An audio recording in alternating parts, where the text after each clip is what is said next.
We've more from the brand new series of Saved tomorrow night at 9. Time now for the ITV News.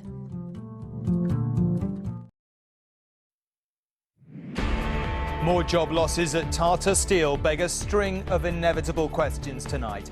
Can the industry now be saved? Should it be? And if so, why is the government sitting on its hands? Also on News at 10 tonight.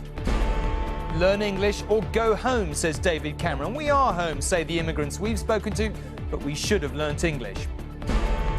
You can't ban Donald Trump for being stupid, say MPs, though some admit they're tempted. And I was made in Dagenham, says Idris Elba, but I could only make it in film and TV by leaving Britain. Made in Hackney, made in Newham, made in Dagenham, but above all, I was made in my mind.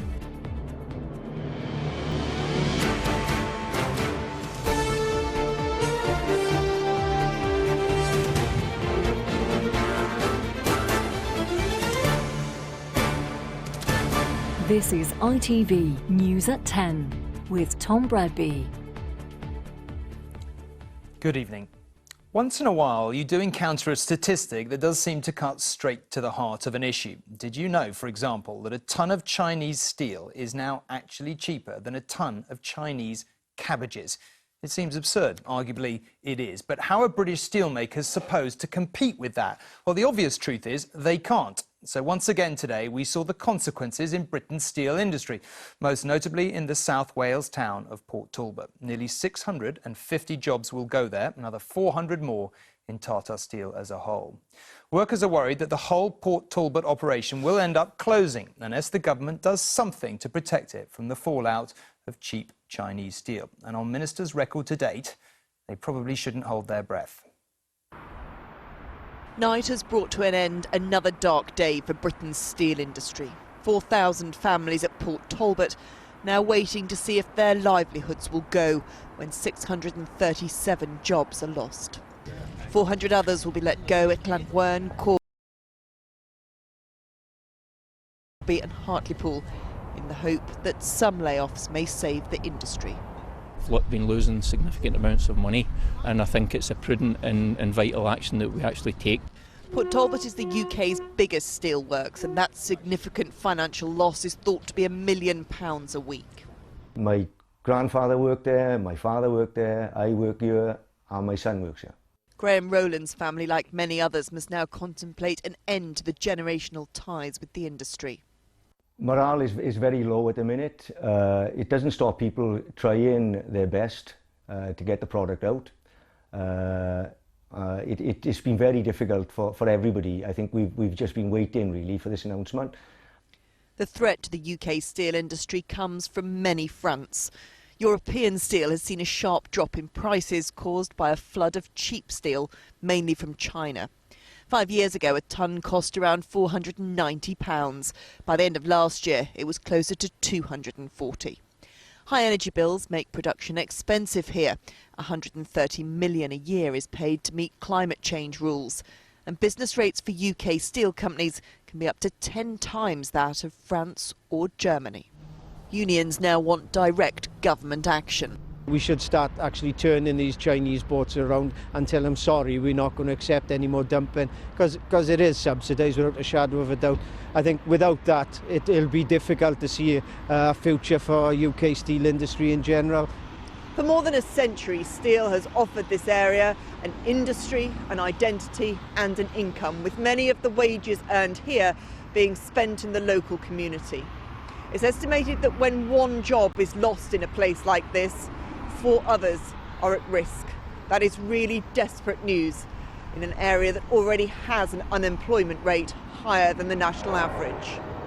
Keith Evans's family have been making pies for a century, their business growing and diminishing with the steelworks. It's just going to have an effect on us all again.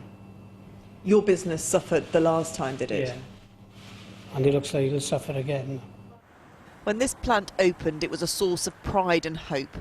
The pride remains, but the hope is drifting away. Emma Murphy, News at 10, Port Talbot. Well, since last summer, almost 5,000 steel jobs have been lost in Britain. As Emma was explaining there are many factors, of course, but the main one is that Chinese factories are still churning out huge amounts of steel, much of which it no longer needs. Steel is the material that has made China's industrial revolution possible. It's the spine of every skyscraper. In the last 30 years, entire cities have risen from the ground here. But the economy is slowing, and China's appetite for steel has waned. Global demand has fallen, but China's factories are producing steel in record quantities. The market is awash and prices have collapsed. The impact is being felt in South Wales. For now, China stands tall, but there are some who believe that here too, production and jobs will have to be cut. The whole thing is unsustainable. You look at the prices they're getting, and you look at what kind of input the steel can make, apart from urbanization. The manufacturing is now geared towards more innovation, more kind of high-quality manufacturing, and that doesn't necessarily depend on steel. The scale of China's steel industry is awesome. It employs 3.5 million people. Britain's steel industry employs just 25,000. 15 years ago, China produced 1/6 of the world's steel. Today, it produces half. Last year, China exported a record 107 million tonnes of steel. British producers estimate that China sold it at an average loss of £24 a tonne. This rolling mill is privately owned, but the bulk of China's steel industry is actually owned by the government. Now, in recent months, steel producers in China have started to report some pretty hefty losses. But when your largest shareholder is the government, you're not in any danger of going out of business. The European Commission could tax or ban Chinese imports if it decides Beijing really is selling steel at a loss. Their investigation is ongoing, just as China's economy seems to be losing its shine. Tomorrow's growth figures are expected to show another slowdown. This country's ability to call the shots may be coming to an end. Joel Hills, News at 10 in Hong Kong. Well, our political editor Robert Peston is here. Robert, we've heard a lot of talk, not least from the Chancellor this year, about how worried we should be about China. So how worried should we be about China? Well, a lot more worried than the official figures from China would make most ordinary people think we should be. Why do I say that? Well, we can't trust those figures. And let's just go back to the fundamentals of China.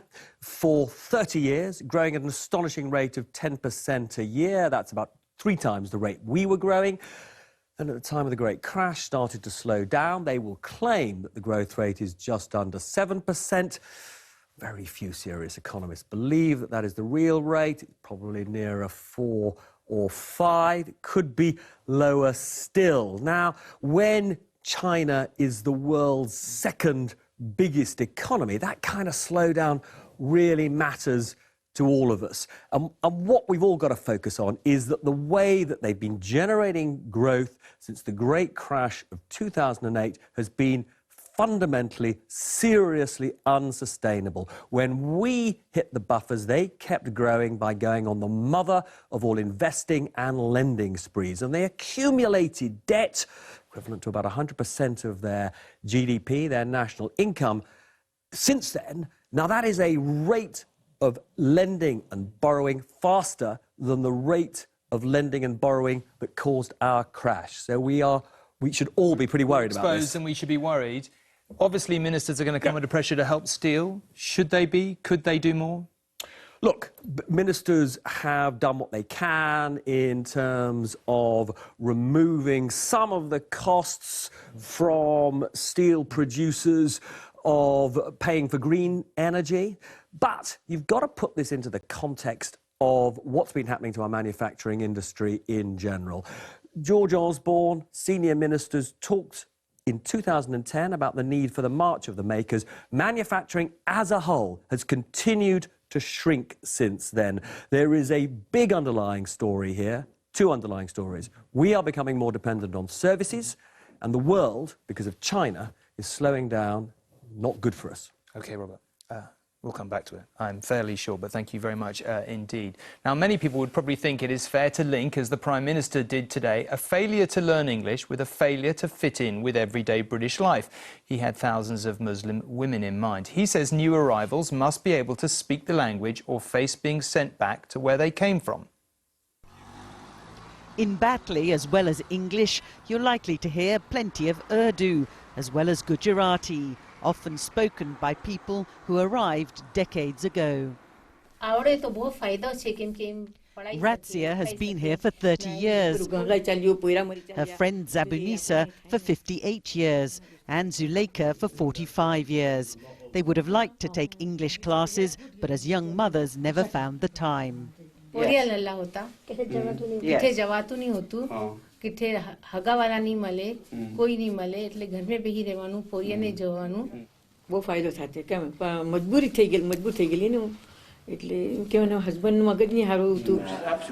In future, David Cameron says things will be different, controversially suggesting on a visit to Leeds that newcomers who refuse to learn English could be deported.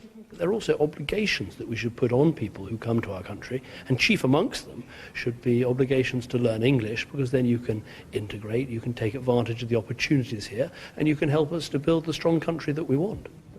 The Prime Minister says 190,000 Muslim women don't speak enough English to integrate. 40,000 of them speak none at all. He's pledging to spend £20 million on English lessons for women who come here to marry. But they'll be tested after 2.5 years, and failure could mean deportation.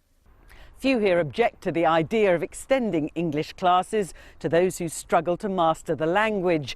But singling out Muslim women does worry some, while others say the threat of sending people home is simply a non-starter. What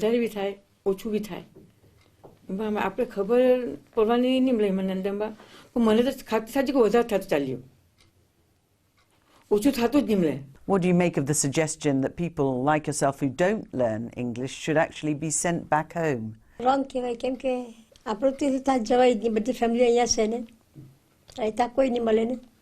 These women are British. The language test would only be for new arrivals.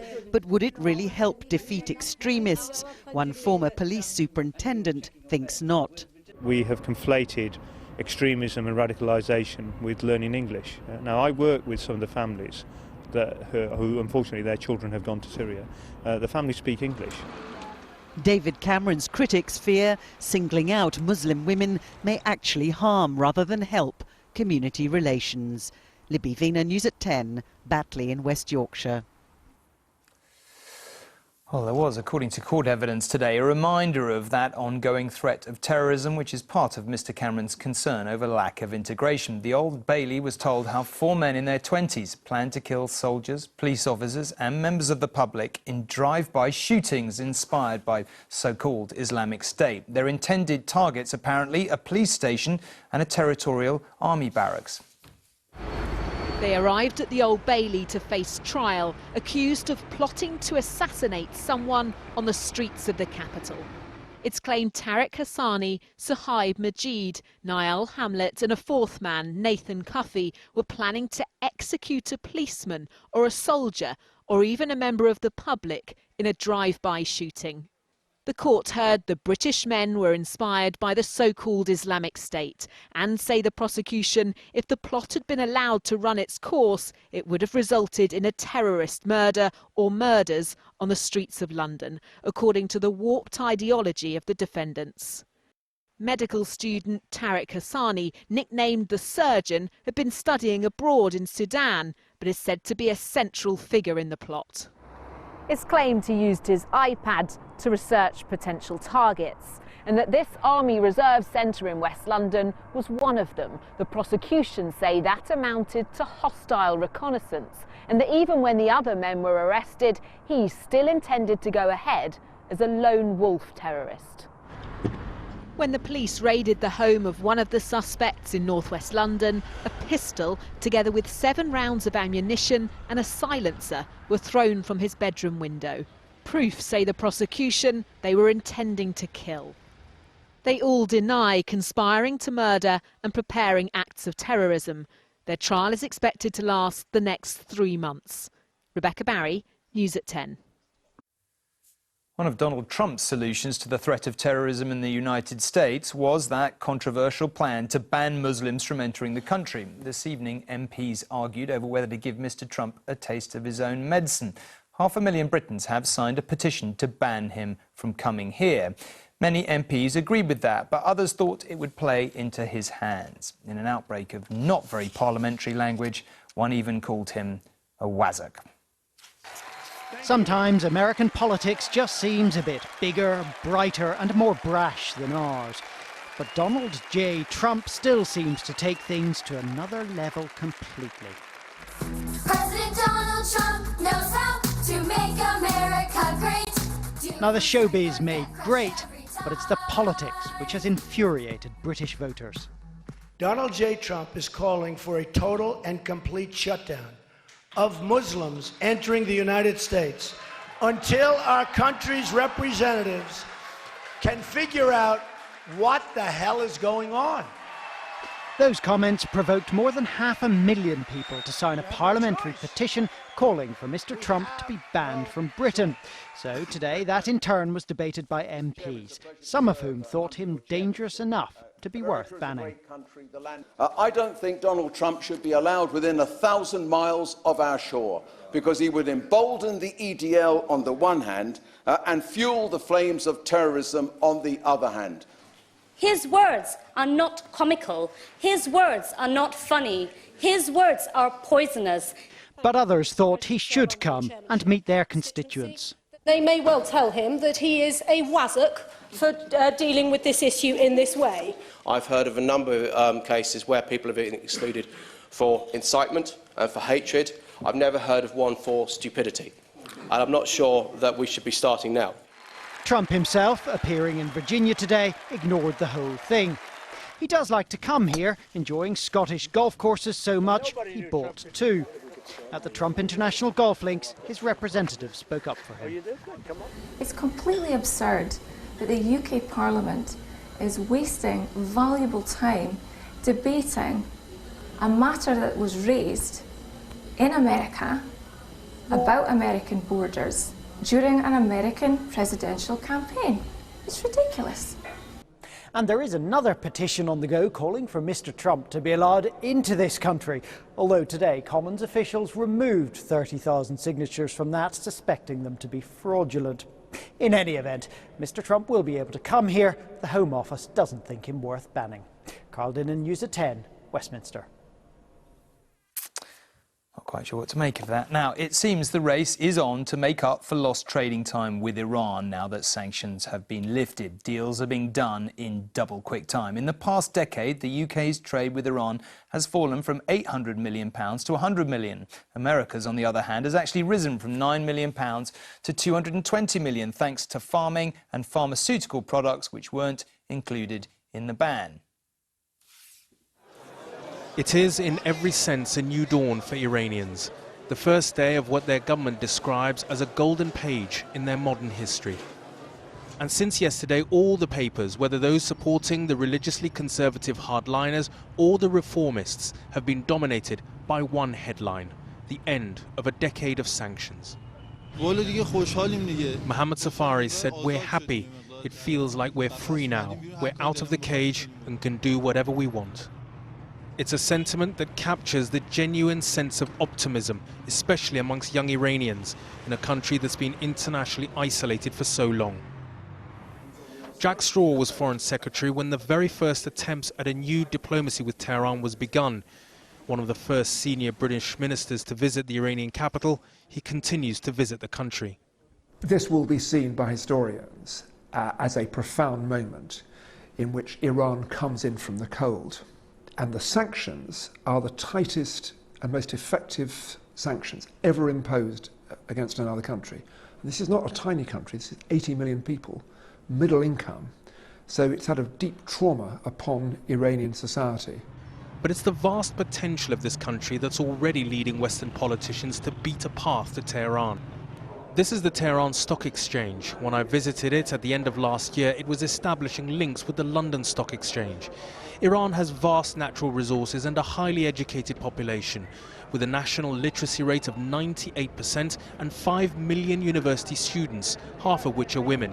Everyone's waiting just for the sanctions off, and the most important one is the sanction of the bank. Leading British businessmen say many major UK companies are keen to start doing business as quickly as possible. From our point of view, we want, obviously, our clients want to be able to trade with Iran as effectively as possible, and as effectively as other countries in Europe, and as effectively as other countries in Europe have been doing before sanctions were listed. In many ways, a Western invasion of Iran has begun, not by businessmen but tourists. Hardly surprising given this country's remarkable wealth of historical and archaeological treasures. Western visitors to Iran has grown by 80% in the last 2 years, with more international flights and hotels opening up. But the real success of Iran's nuclear deal with world powers will depend on how much the lifting of sanctions changes the lives of ordinary Iranians, who've been affected by them far more than the regime. Well, Raggy is here. Raggy, this really is a fascinating story, because apart from anything else, we've reported a lot on the dangers of Egypt and holidaymakers nervous. Of course, Iran is stable, and you're very unlikely to face Islamic State-inspired terrorism there, aren't you? No, that's very true, and correspondingly, you've seen a huge rise, not just in the numbers of Western visitors to Iran, but also the hotels by Western companies that are opening up, the flights that international carriers from Europe in particular are going to take visitors there. You can now, 110 countries can pick up visas on entry. But beyond tourism, I think what they're really after is investors and businessmen coming to the country. And do you think we're going to see a major business opportunity opening up? We're going to see a lot of British businessmen getting on planes? I think we are, and they wouldn't like me to say so, but I've spotted a few of them in Tehran laying the groundwork before sanctions were actually lifted. But everything from construction, oil and gas, communications, telecommunications. This is a country of 80 million people, the size of Germany, with a highly educated and entrepreneurial middle class, ready for business, and an economy that needs modernising.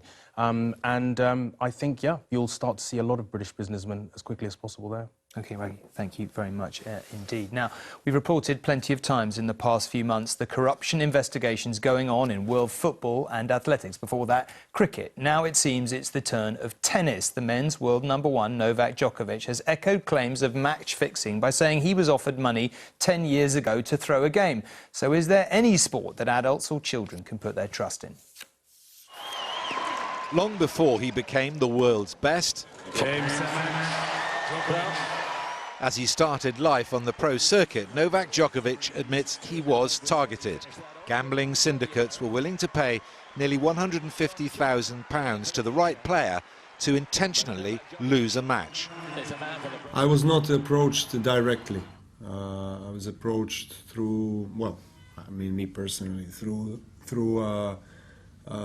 people that were working with me at that time. They were in my team. And of course we threw it away right away. I mean, it didn't even get to me. Today, Roger Federer even called for those suspected to be named, as the allegations dominated the first day of the first Grand Slam of the year. The initial report in 2008 recommended 28 players warranted further investigation. 16 of those are or have been ranked in the top 50. And 8 were due to play at the Australian Open starting this week. Of the matches under suspicion, 3 were at Wimbledon. The sport itself was quick today to deny it's been sitting on any evidence. The Tennis Integrity Unit and the tennis authorities absolutely reject any suggestion that evidence of match fixing has been suppressed for any reason or isn't being thoroughly investigated. 7 days a week with up to 50 in-play. The vast amount of money gambled on tennis and the ease of placing any number of bets online are just 2 of many reasons why the sport is vulnerable, according to the man who led the original investigation. all round, it's a sport that has the potential for people to cheat. It's got the volume of money, it's one-on-one, and there are going to be players that are not earning a lot of money. So it's a high-risk sport in that fact. So tonight, fans of another sport can be forgiven for questioning some of what they are paying to see.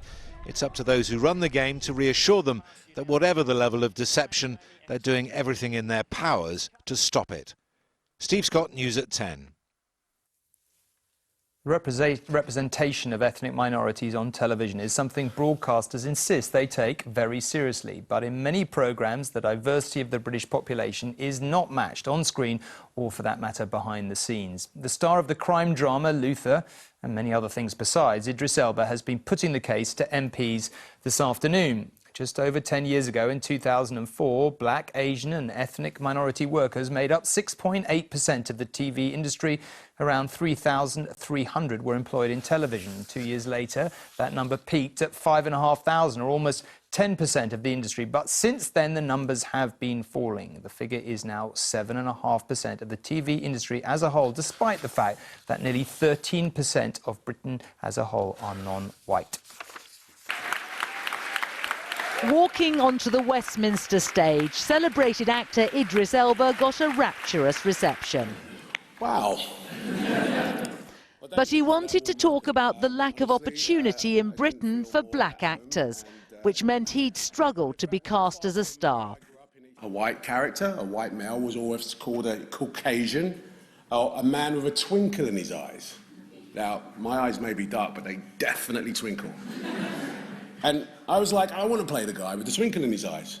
So I got to a certain point in my career where I saw the glass ceiling. I was so close to it, I was going to hit my forehead on it. Are you DCI Luther? Yeah. Known as the troubled detective Luther, he only got his start in drama thanks to a grant from the Prince's Trust. And he had to go to the USA to get his big break in The Wire. Femi Ogun set up the first black acting school in the UK to address the lack of opportunity. What I've seen, we all need to run. One of his protégés, John Boyega, takes a lead role in the new Star Wars film, but he is still a relatively rare success story. For performance by an actor in a supporting role, the nominees are... There's been an outcry about the lack of any black nominations in the 4 main categories at this year's Oscars. When it comes to the industry, that's just a glorified, magnified version of the world that we already live in. And if it's a situation whereby you have no interest in trying to relate to the person next door to you, you're not interested in their culture, you're not interested in getting to know them, then obviously that's going to carry itself into your working practice. Former EastEnders actress Michelle Gale thinks black women face an even tougher search for good roles. If you can think of any show with a black British female lead, I challenge you to do that, because it doesn't exist. Whereas in America, you have Scandal, you have How to Get Away with Murder, you have the show with Cookie now, Empire, but there's loads. Made in Hackney, made in Newham, made in Dagenham, but above all, I was made in my mind. I was seeing it, thinking it, doing it. I used to fit tyres in Forest Gate, and now I make films in Hollywood. Thank you very much, and thanks for listening. It can be done. Idris Elba just wants these politicians to make it possible for far more children from his background. Juliet Bremner, News at 10. The lack of black actors and actresses in the Oscar nominations, which Juliet mentioned there, has led to a call for a boycott of the ceremony itself by 2 big Hollywood names. Over on our website, you can see who they are and read their social media postings about what they are calling the Lily White Oscars. In all the many millions of poignant stories of the First World War, few match that of Jack Kipling, son of the famous poet Rudyard. Like so many others, it is one of duty and sacrifice. Unlike many others, Jack only made it to the trenches as a result of the influence wielded by his famous father. After Jack's death, Rudyard wielded that same influence to try and locate his son, but to no avail. The exact location of his body has remained something of a mystery until today. His father once wrote that if you can keep ahead when all around you are losing theirs, then you will be a man, my son. But quite what Jack Kipling thought of this as he prepared to go over the top can only be a matter of speculation. Jack Kipling's story was made into a film for ITV some years ago, and it was as sad as any can be, because he should never have been there. His eyesight was simply too poor. His father had moved heaven and earth to get him enlisted using all his fame and connections. But according to his comrades, Jack Kipling died whilst looking for his glasses out in no man's land. Kipling and his wife tried to find Jack's body. There have been confident assertions as to where he lay. A headstone had even been put up. But now a researcher claims to be absolutely sure after clearing up some confusion over the maps of the time. That then connects with a sergeant's witness statement who said, "I carried John, who was wounded in the head, I carried him and I placed him on the left edge of the wood. And I left him in a shell hole there because I believed he was dead." Rudyard Kipling never got over his son's death.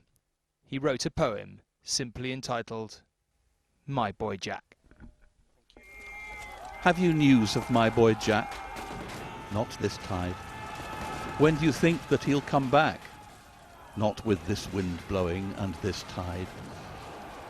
Then hold your head up all the more, this tide and every tide, because he was the son you bore and gave to that wind blowing and that tide. And that is just about all the news of the day, known as Blue Monday. Supposedly the most depressing day of the year because of the weather, post-Christmas debts and the time until the next holiday. Can't say that we've noticed here, obviously. But bear in mind this, it could have been worse. Today was certainly depressing for those in charge of the SpaceX reusable rocket project. We've reported before its successful landings, but this latest one on a barge off the Californian coast did not go according to plan. A case of rapid, unscheduled disassembly, to use the company's jargon. Not a good day at the office. Before we go, a look ahead to what might be making some of tomorrow's headlines. Mark Carney, the Governor of the Bank of England, will be making a speech around lunchtime with his assessment of the economy and perhaps more hints about interest rates again. Lower Chinese growth will be one of the factors in his calculations. And MI5 will be getting a special award, but in true espionage style, what the award remains secret until midnight tonight. Inevitably, that is it for tonight. I will be here again tomorrow, same time. Please join me then. In the meantime, thank you very much for watching.